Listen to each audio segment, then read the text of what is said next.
안녕하세요. 새벽하늘 김태훈입니다. 이제 서울 아파트를 사거나 팔기 위해서는 정부의 허가를 받아야 됩니다.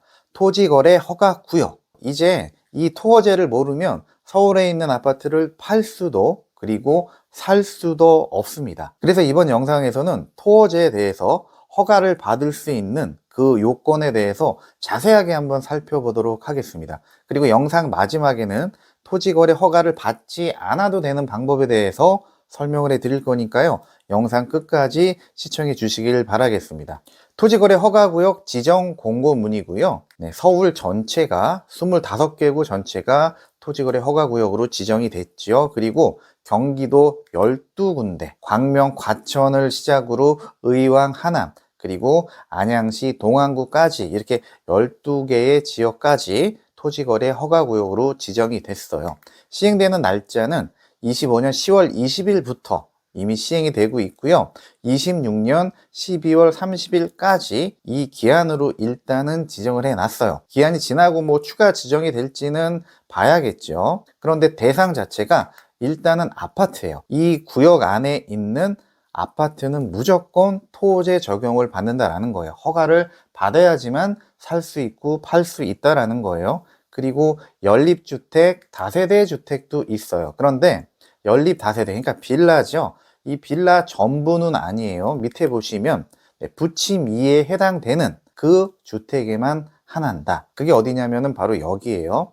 용산구 한남동 810번지. 이렇게 해당 지번에 속해 있는 빌라는 토지거래 허가를 받아야 된다. 이렇게 쭉 있죠. 성동구, 광진구, 성북구, 세상에 노원구도 있습니다. 이렇게 쭉 서울 15개 지번에 해당되는 곳, 그리고 16번째 마지막은 경기도 유일하게 한 군데 있는데 용인시 수지구, 동천동 923번지 여기에 해당되는 빌라도 토지를 적용을 받는다라고 정리를 해 두시면 되겠습니다.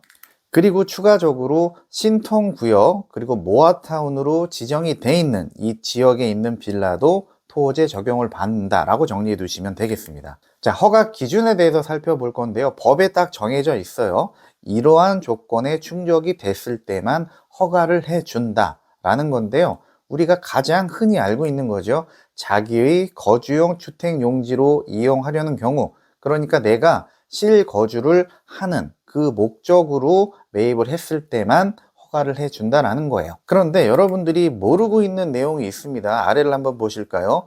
민간 임대주택에 관한 특별법에 명시가 되어 있는 내용인데요.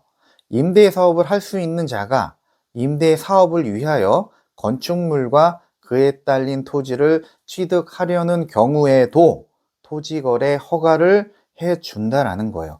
이 내용은 많은 분들이 모르고 계실 거예요. 그런데 조건이 좀 까다롭습니다. 다시 한번 천천히 살펴볼게요.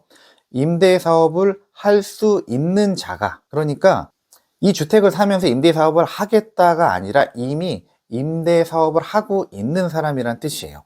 임대사업자 등록을 하고 이미 임대사업을 하고 있는 사람이 임대사업을 할 목적으로 주택을 취득을 한다라고 했을 때는 허가를 해줘야 된다는 거예요. 왜냐면 법에 그렇게 명시가 돼 있으니까요. 그리고 또 다른 조건이 하나 더 있습니다. 허가 구역에 속한 시에 거주를 하고 있어야 돼요. 그 허가를 받는 사람이. 그러니까 예를 들어서 내가 서울시에 있는 주택을 임대사업 목적으로 매입을 하겠다. 그래서 허가를 받기 위해서는 내가 그 서울시에 거주를 하고 있어야 된다는 얘기입니다. 이 조건에 충족이 되면 내가 실거주를 하지 않고 임대사업을 할 목적으로 매입을 했을 때도 허가를 해준다는 거예요. 그런데 여기서 유의해야 될 게 뭐냐면요. 지금 현재 아파트는 임대주택으로 등록이 안 되죠. 따라서 아파트를 매입을 하면서 내가 임대주택 용도로 매입을 하겠다라고 하면은 해당 지자체에서 받아들여지지 않을 가능성이 매우 높겠죠. 하지만 아파트 외에 빌라 같은 경우는 임대사업자 주택으로 등록이 되죠. 따라서 토지에 있는 빌라를 매입을 할 때는 이 임대사업을 할 목적으로도 토지거래 허가가 가능하다라는 점 잘 정리해 두시면 투자에 매우 유용하게 활용을 하실 수가 있겠죠. 특히나 재개발 투자 같은 경우 좋은 팁을 드렸습니다. 그 다음에 허가 조건에 대해서 조금 더 구체적으로 살펴볼 거예요. 자, 이건 기존에 25년 4월 21일이에요. 강남 상구와 용산구 아파트 전체가 토지거래 허가구역으로 지정이 됐을 때 그때 국토부에서 업무 처리 기준을 제시를 해준 내용이에요. 그래서 이 내용이 지자체에서는 일종의 매뉴얼로 활용이 되고 있습니다. 내용을 한번 살펴볼게요. 자, 토지거래 허가구역 내 주택을 취득하는 경우, 자, 2년간 이용 의무, 그러니까 실거주는 2년 이상을 해야 된다라는 거예요. 그게 조건이에요. 그리고 자, 중요한 겁니다. 보통 우리가 뭐 취득하고 6개월 이내에 전입을 해야 된다, 실거주를 해야 된다라고 알고 있는데 그렇지 않고요. 취득 시점부터 실거주를 해야 돼요. 그러니까 잔금 치르는 날 내가 전입도 해야 되는 게 원칙인 거예요. 그리고 잔금 기일도 이렇게 4개월로 정해놨어요. 허가일로부터 4개월이라고 되어 있죠. 이 허가일이 뭐냐면 일단 토어제 지역에서 매매가 어떻게 진행이 되는지를 한번 살펴볼게요. 일단 매매 계약을 먼저 체결을 해요. 임시적인 계약이라고 보시면 돼요. 매매 계약을 체결을 한 다음에 지자체의 그 거래에 대해서 이제 허가를 받아야 돼요. 그러면은 이것저것 서류들을 작성을 해서 지자체에 제출을 해요. 허가해 주십시오라고 제출을 한단 말이에요. 그러면 지자체에서는 보통 한 2주 안에 이 허가 또는 불허가를 결정을 내려줘요. 그래서 허가일로부터 4개월이라는 얘기는 뭐냐면요. 자, 허가가 났죠. 그러면은 그 허가가 난 날로부터 4개월 이내에 잔금을 치르고 소유권 이전 등기를 하고 입주까지 해라 라는 내용이에요. 그래서 통상 4개월을 기준으로 한다. 그렇기 때문에 뭐 계약을 체결을 하고 내가 잔금은 1년 후에 하겠다. 이건 안 된다라는 거예요. 요 4개월을 기준으로 보통 그 이내에서 잔금까지 진행이 된다. 라고 정리를 해 두시면 되고요. 그리고 이런 내용도 있어요. 부득이한 사유, 그러니까 입주를 이행하지 못하는 부득이한 사유가 있다면 입주 시기를 유예할 수도 있다라고 되어 있는데요. 글쎄요, 이렇게 명시는 되어 있지만 조건이 굉장히 까다로울 것 같아요. 그런데 이 범위 안에는 뭐 여러 가지 변수들이 등장을 할 수도 있겠죠. 예를 들어서 뭐 임차인에 대한 문제라든지 또는 뭐 대출 실행이 안 된다든지 뭐 그런 것들. 어쨌건 소유권 이전 등기 그리고 입주 이거에 대해서 부득이한 사유가 있다면 입주 시기를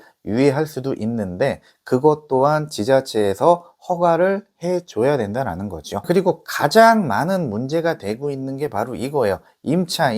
임차인이 있을 때는 통상적으로는 토어제 구역에서는 거래가 안 된다. 뭐 이렇게들 알고 있어요. 그래서 갭 투자가 완전히 차단이 됐다라고 하죠. 실질적으로 임차인을 안고 매입을 하는 갭 투자는 절대로 할 수가 없어요. 어떤 방법도 안 돼요. 토어제 구역 안에서는. 그런데 임차인이 있다고 무조건 거래가 안 되는 건 아니겠죠. 이것 또한 국토부에서 이제 질의응답을 한 내용이에요. 취득 시점이 도래하기 이전까지 임대차 계약 기간이 종료되는 경우라면 예외적으로 임차인이 있는 상태에서도 토지거래 허가를 해주겠다라는 거예요. 당연한 거죠. 임차인의 만기가 잔금기일 전이다라고 했을 때는 당연히 허가를 해줘야겠죠. 여기에 보면 2개월에서 3개월이라고 나와 있는데요. 아까 우리가 그 지침 봤던 거에는 4개월이 기준이었죠.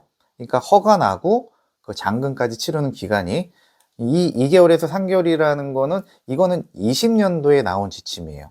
그렇기 때문에 이것도 4개월 정도라고 보시면 돼요. 따라서 만기가 한 4개월 정도 남아있다. 임차인의 만기가. 그러면은 그때부터는 이제 매매를 할 수 있다라는 거죠. 이 조건에 맞추면. 자, 그런데 이제 피곤한 내용이 있어요. 잔금 납부일까지 해당 임대차 계약이 만료됨을 객관적으로 소명을 해야 된다. 뭘 객관적으로 소명을 해요? 뭐 임대차 계약서 제출하면 되나요? 그렇죠. 그런데 그걸로 끝이 아니라 뭐 계약갱신 요구권 막 이런 것들 있죠. 네. 그렇기 때문에 중요한 거는 주택 임대차 계약 종료 확인서를 제출을 해야 돼요.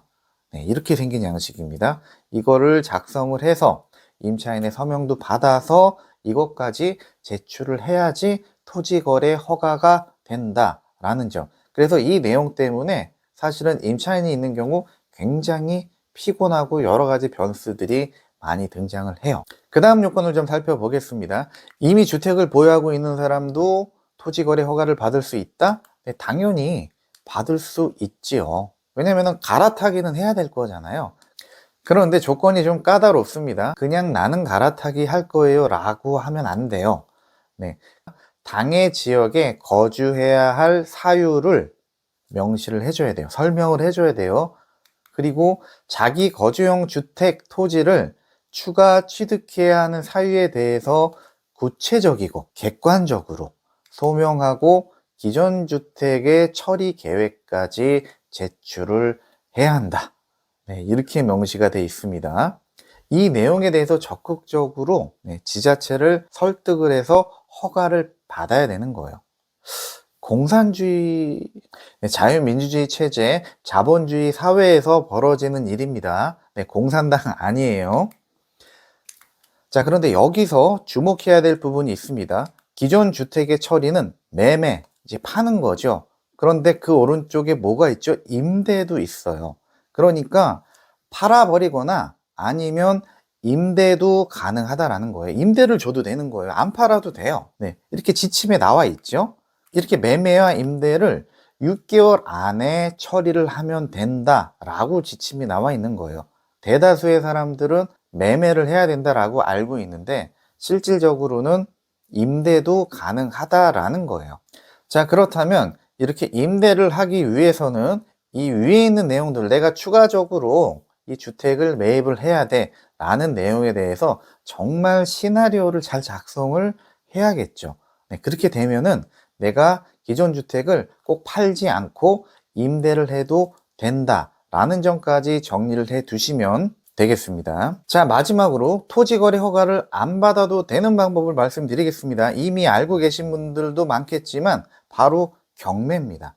경매로 취득을 하게 되면 토지거래 허가를 따로 받을 필요가 없습니다. 성북구 석관동에 있는 아파트가 얼마 전에 경매로 낙찰이 됐는데요.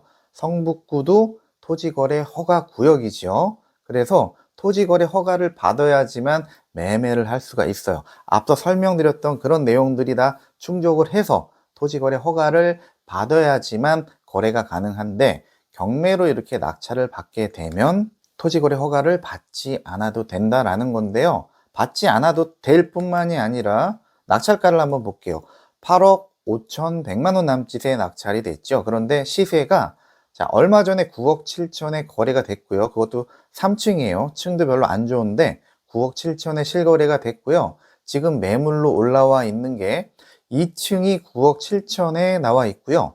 그 다음에 일반층이 제일 저렴하게 나온 매물이 지금 9억 9천입니다. 경매로 낙찰된 층은 21층이에요. 굉장히 좋은 층이죠. 네, 그런데 낙찰된 금액은 8억 5천 배. 거의 1억 5천 가까이 싸게 낙찰이 된 거예요. 자, 그런데 싸게 낙찰 받은 것으로 끝이 아니라 토지거래 허가 받을 필요 없다고 했죠. 토지거래 허가를 받을 필요 없으니까 실거주를 안 해도 되고요. 그리고 기존 주택을 처분하지 않아도 돼요. 그리고 또 굉장히 피곤한 내용 중에 하나, 자금 조달 계획 증빙 서류 원래 다 제출을 해야 되죠. 그런데 이것 또한 제출할 필요가 없다. 엄청난 장점이 있는 거죠. 그렇게 되니까 전세를 놓을 수도 있죠. 전세 시세는 지금 가장 저렴하게 나온 게 6억 5천입니다. 전세가 8억 5천에 낙찰 받았죠. 그럼 실질적으로 2억 남짓의 돈만 있으면 계속 내가 얘를 갭 투자로 소유를 할 수 있게 되는 거죠. 대신 잔금은 다 내야 돼요. 그래서 현금이 충분한 사람들한테는 지금이 엄청난 기회가 되고 있는 거예요. 그런데 대출을 받아야 한다면 토지거래 허가를 받을 필요는 없지만 이 조건을 충족을 해야지만 대출을 받을 수가 있어요.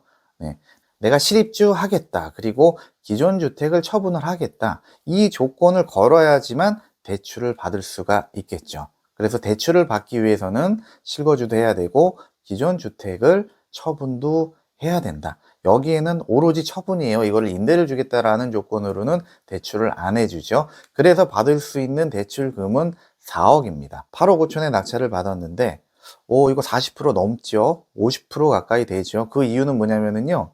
자, KB 시세가 10억이란 말이에요. 이 10억을 기준으로 LTV가 산정이 돼요. 40%니까 4억이 되는 거예요. 낙찰가가 기준이 아니라 KB 시세를 기준으로 LTV가 산정이 된다. 그래서 대출에 있어서는 유리하죠. 그래서 내가 필요한 현금은 4억 4천 100의 이제 취득비용 정도가 필요하겠죠. 대출을 받게 되면은 조건이 이렇다라는 거고요. 만약에 일반 매매로 지금 9억 9천에 매물 나온 거 있으니까 이거를 9억 9천에 매입을 했을 때를 가정해 볼게요. 일단 대출을 받는다면은 얼마를 받을 수 있냐면 3억 9,600. 오히려 더 비싸게 샀는데도 대출은 더 적게 나와요. 일반 매매로 샀을 때는 기준이 뭐냐면은 KB 시세 또는 실거래가 중에 낮은 금액이에요. 그렇기 때문에 9억 9천을 기준으로 LTV 40%에서 3억 9,600이 되는 거고요. 내가 필요한 현금은 5억 9,400, 거의 6억 넘게 취득비용까지 하면은 그 금액이 있어야지만 이 아파트를 매입을 할 수 있다라는 거죠. 그래서 현금이 부족한 분들한테는 좀 절망적이죠. 하지만 절망하실 필요 없습니다. 제가 다음 영상에서는 아예 갭 투자를 할 수 있는 방법에 대해서 설명을 해 드릴 거예요. 강남 아파트도 갭 투자를 할 수 있고요. 서울에 있는 7억짜리 아파트를 2억 남짓 금액으로 갭 투자를 할 수 있는 방법, 이런 내용들을 다음 영상에서 정리해서 설명드리도록 하겠습니다. 구독, 알림 설정 꼭 해놓으시고요. 지금까지 영상이 도움이 되셨다면 좋아요도 한번 눌러주시길 바라겠습니다. 또 좋은 영상으로 찾아뵙도록 하겠습니다. 감사합니다.